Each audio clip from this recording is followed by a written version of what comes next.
ಏನ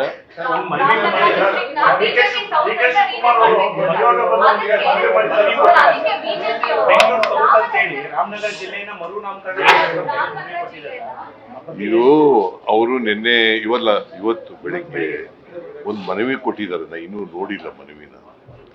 ಅವ್ರು ಏನ್ ಹೇಳಿದ್ದಾರೆ ಅಂತಂದ್ರೆ, ರಾಮನಗರ ಜಿಲ್ಲೆ ಅಂತ ಕರೆಯೋದು ಬೇಡ, ಅದನ್ನ ಬೆಂಗಳೂರು ದಕ್ಷಿಣ ಜಿಲ್ಲೆ ಕರೀರಿ ಅಂತ ಹೇಳಿದ್ದಾರೆ.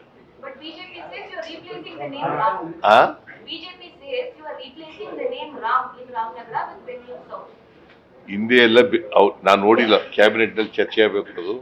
ಚರ್ಚೆ ಆಗಕ್ಕೂ ಮುಂಚಿತವಾಗಿ ಏನ್ ಚರ್ಚೆ ನಾನು ಏನು ಹೇಳಕ್ಕಾಗಲ್ಲ.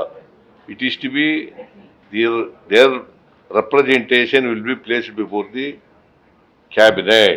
Cabinet will take a decision. Sir, meeting ಸಂಬಂಧಪಟ್ಟಂತೆ ಗ್ಯಾರಂಟಿ ಕಾರಣಕ್ಕಾಗಿ ಜಿಲ್ಲಾಧಿಕಾರಿ ಖಾತೆಯಲ್ಲಿ ಹಣ ಇಲ್ಲ ಅಂತ ಹೇಳ್ತಾರೆ. ಮತ್ತು ಕಳೆದ ಬಾರಿ ಕೊಟ್ಟಂತ ಬರ ಪರಿಹಾರ ಸರಿಯಾಗಿ ವಿತರಣೆ ಆಗಿಲ್ಲ ಅಂತ ಹೇಳ್ತಿದ್ದಾರೆ. ಜಿಲ್ಲಾಧಿಕಾರಿ ಖಾತೆಗಳಲ್ಲಿ ಎಷ್ಟು ಹಣ ಇದೆ ಸರ್? ಎಷ್ಟು ಬರ ಪರಿಹಾರ ವಿತರಣೆ ಮಾಡಿದ್ದಾರೆ? ಹೇಳಿದ್ನಲ್ರಿ, ಜಿಲ್ಲಾಧಿಕಾರಿಗಳ ಖಾತೆನಲ್ಲಿ 783 ಕೋಟಿ ರೂಪಾಯಿ ಇದೆ ಅಂತ ಹೇಳಿದ್ನಲ್ಲ.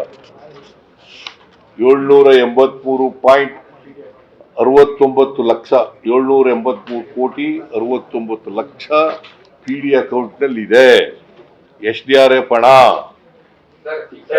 NDRF ಹಣ ಬಂದದ್ನೆಲ್ಲ ಹಂಚ್ಬಿಟ್ಟಿದೀವಿ.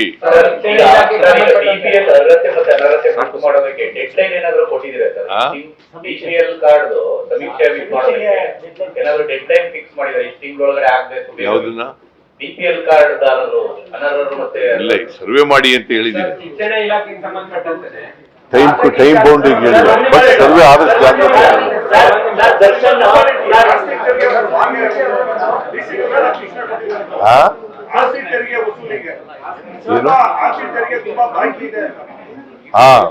ತೆರಿಗೆ ಬಾಕಿ ಇರೋದನ್ನೆಲ್ಲ ವಸೂಲು ಮಾಡಿ ಅಂತ ಹೇಳಿದ್ದೀನಿ.